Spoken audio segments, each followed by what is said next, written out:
하나님께도 사랑을 받고 사람들에게도 사랑을 받는, 그래서 인생이 행복하고 복된 분들이 다 되시기를 예수 그리스도의 이름으로 축원합니다.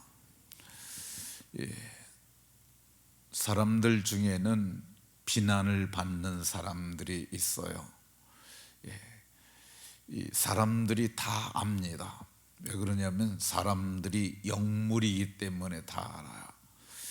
저 사람은 정말 든 것도 없으면서 잘난 체 많이 하는 사람이라고, 그러면 그게 비난이죠. 반면에 저 사람은 정말 이 인격도 훌륭하고 또 선행도 많음에도 불구하고 겸손하게 살아가는 사람이다, 그러면 모두가 참 훌륭하게 보고 칭찬받고 사랑받게 됩니다. 근데 오늘 본문에 봉독한 이 사랑받는 의사 누가, 이렇게 말씀하는데, 이 누가는 많은 사람에게 사랑받았던 사람이라고 성경이 말씀합니다. 누가는 세세히 성경을 살펴보면, 그냥 살펴보면 누가는 정말 그렇게 존재감이 없어 보입니다.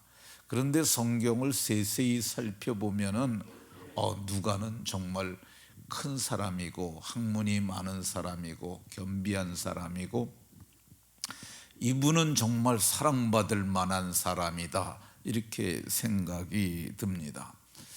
제가 어제 좀 살펴보면서 누가는 정말 당대 최고의 지성이었구나, 그런 생각이 들었어요. 그건 내일 말씀드리겠습니다만은, 성경을 보면 누가라는 실명으로 기록된 곳은 세 곳밖에 없습니다.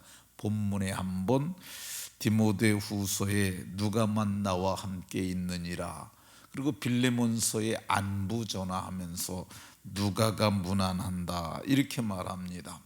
세 번밖에 안 나오니까 누가는 이 사람은 별로 이렇게 사역이 없는 것 같다, 이렇게 생각할 수 있지만은, 이 성경을 보게 되면 특별히 사도행전에 보면은 누가가 우리라고 하는 이름을 써서, 그러니까 그 전도를 하는 전도 여행에 2차부터 계속 동행을 하게 됩니다.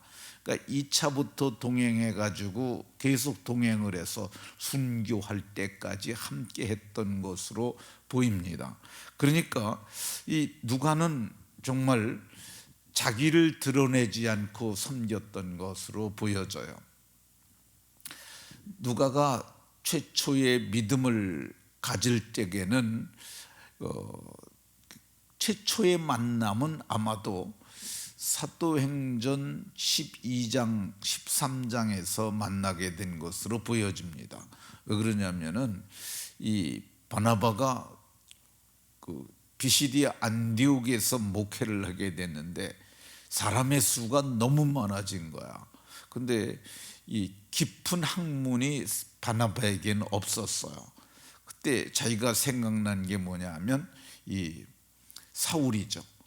사울이야말로 랍비 교육을 받은 정통 유대인이고, 그리고 바리새인이었고, 그리고 그는 정말 학문이 많은 사람이었는데 그가 와서 함께하면 좋겠다 해서, 근데 바나바는 사울이 회심 후에 그를 사도들에게, 사람들이 회심을 했다고 그러는데 박해자가 갑자기 회심하니까 이걸 믿질 않는 거야. 그래서 이 바나바가 사울을 데리고 이 사도들을 찾아다니면서 이 사람 진짜 회심한 건 맞다, 그래가지고 데리고 다니면서 소개를 했던 그런 사람이니까, 이 바나바는 사울에 대해서 익히 잘 알고 있었어요.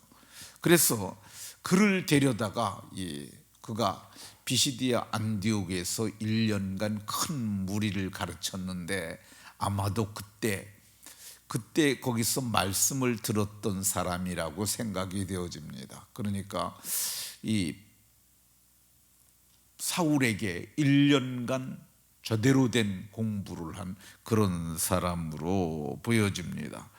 그리고 그가 이제 사도행전 16장에 보면 이제 동행을 하면서 어디로 갈까? 아시아로 갈까? 유럽으로 갈까? 그때 이 마게도냐 사람 하나가 와서 우리를 와서 도우라고 바울 사도가 환상 중에 그걸 보게 되니까 사도의 가르침을 따라 가지고 그가 이제 마게도냐의 첫 성인 빌립보부터 선교를 시작했던 것을 볼 수가 있습니다.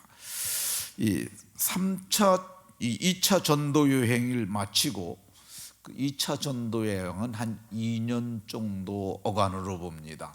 다녀와 갖고 1년을 쉬고 그리고 사도행전 18장부터 3차 전도 여행을 하는데 그때 이제 또 동행을 하게 됩니다. 그리고 그때 3차 전도 여행이 한 4년 정도 걸렸다고 그래요. 가장 먼 거리를 다녔던 그리고 긴 시간을 했던 여정으로 보여지는데 그때도 그가 처음부터 끝까지 함께 했던 것 같습니다. 사도행전 20장 7절에 보면 우리가 떡을 떼려 하여 모였더니 이게 선교지에서 있던 사건이거든요. 그리고 그 3층 2층론가 어제 거기서 떨어져 가지고 두기고가 죽은 사건이 나오죠. 그러니까 그리고 이제 와가지고 이 예루살렘에 문제를 가지고 갈 때 그때도 동행했던 것 같아요. 그러니까 예루살렘에서 온 어떤 사람이 할례를 받지 아니하면 구원을 받지 못한다고 이렇게 말을 하니까 이것 때문에 안디옥 교회가 논쟁에 휩싸이게 됩니다. 그러니까 이 문제를 예루살렘으로 가져가서 사도들과 함께 의논하고 우리가 이거를 정리하고 넘어가자. 왜 그러냐면 이것이 틀어지게 되면 이방 교회와 이 예루살렘 교회하고 다른 복음이 될 수 있어요. 그러면 이게 그 나눠지는 것으로 인하여 이 교회가 분리될 수도 있는 상황이기 때문에 그때 보면 몇 사람이 갔다고 그러는데 그때 대표가 바울이고 그리고 그와 함께 했던 동행했던 사람이 누가로 보여집니다. 근데 누가가 갔다는 말은 안 나와요. 근데 제가 보기에 이 중차대한 이 문제에 누가가 분명히 갔을 거다라고 생각이 되어집니다.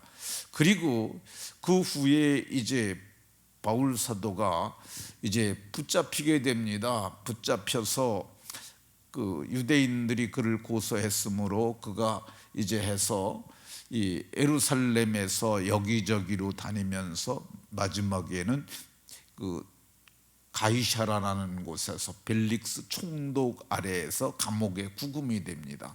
근데 거기서 얼마를 있었느냐 하면 2년을 거기서 구금이 돼요. 근데 성경에 딱 한 번밖에 안 나와서 이거를 참 기억이 잘 안 되는데 성경은 이렇게 기록을 합니다. 이태가 지난 후에 이 벨릭스의 소임을 베스도가 이어받았으니 그러니까 딱 이태라고 한 번밖에 안 나오니까 이것들을 많은 사람들이 까먹는데 그때 밖에서 아마도 옥바라지를 했던 사람이 누가였던 것으로 보여집니다. 왜 누가가 밖에서 옥바라지를 했다고 그러냐? 이 바울 사도께서 이제 자기의 문제를 가이사에게 상소를 합니다. 근데 하나님께서도 그걸 원하셨던 것 같아요. 그리고 바울 사도도 로마서 1장에 보게 되면 자기가 로마에 있는 너기를 보기를 원한다고 그랬거든요. 근데 바울 사도의 꿈이 거기 가서 로마 구경하려고 그러는 것이 아니라 세계의 중심이 거기잖아요. 그러니까 세계의 중심이라고 하는 말은 이 도시국가로부터 시작한 로마가 그 반도를 다 삼키고 그 다음에 그 사람들이 대륙을 넘어와 가지고 마침내는 이 유럽에서 아시아까지 그걸 다 통치하는 거대한 제국을 이루게 됐잖아요. 그러니까 이 당시에 이런 말이 있습니다. 모든 길은 로마로 통한다. 왜 그러냐면은 로마가 이게 굉장히 긴 기간 동안 긴 시간 동안 이 통치를 합니다. 그러니까 모든 전리품들 있잖아요. 세금을 거둔 거를 비롯해서 그걸 다 싣고 가려니까, 로마로 가져가려니까 길을 낸 거야.